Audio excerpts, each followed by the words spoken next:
चंद्रशेखर की जीत में दलित vote bank को लेकर छेड़ दी नई बहस। यूपी में नई राजनीति की शुरुआत। यूपी में चंद्रशेखर की जीत ने दलित वोट बैंक को लेकर नई बहस छेड़ दी।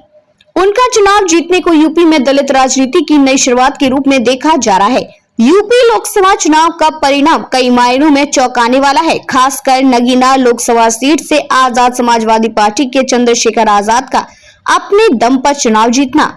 उनका चुनाव जीतने को यूपी में दलित राजनीति की नई शुरुआत के रूप में देखा जा रहा है।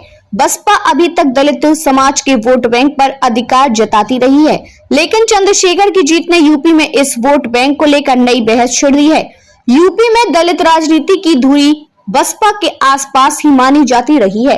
काशीराम के बाद मायावती ने पार्टी की कमान संभाली। वह लोकसभा का पहला चुनाव पश्चिमी यूपी के बिजनौर सीट से वर्ष 1989 में जीती। हारनपुर की एक सीट ने 1996 में मायावती को मुख्यमंत्री की कुर्सी तक पहुंचाया था।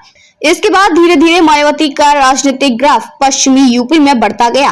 वह 4 बार प्रदेश की मुख्यमंत्री बनी। साल 2017 के विधानसभा चुनाव में बसपा ने मात्र 19 सीटें हासिल की थी और पश्चिमी उत्तर प्रदेश में बसपा का प्रदर्शन 2007 के मुकाबले काफी खराब रहा।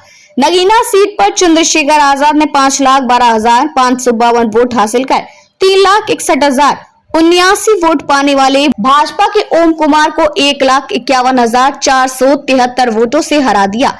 यहां सपा प्रत्याशी मनोज कुमार को 1,02,374 वोट ही हासिल कर सके। सबसे खराब हालत बसपा की हो गई। बसपा प्रत्याशी सुरेंद्रपाल सिंह केवल 13,272 वोट हासिल कर सके। बसपा की ऐसी हालत यूपी में पिछले कुछ 2-3 दशक में किसी विधानसभा सीट पर भी शायद ही हुई हो। चंद्रशेखर आजाद का अपने दम पर चुनाव जीतना यूपी में दलित राजनीति की नई शुरुआत के रूप में देखा जा रहा है। बसपा अभी तक दलित समाज के वोट बैंक पर अधिकार जताती रही है, लेकिन चंद्रशेखर की जीत ने यूपी में इस वोट बैंक को लेकर नई बहस छिड़ दी है। यूपी में दलित राजनीति की धुरी बसपा के आसपास ही मानी जा रही है। काशीराम के बाद मायावती ने पार्टी की कमान संभाली। वह लोकसभा का पहला चुनाव पश्चिमी यूपी के बिजनौर सीट से वर्ष 1989 में जीती।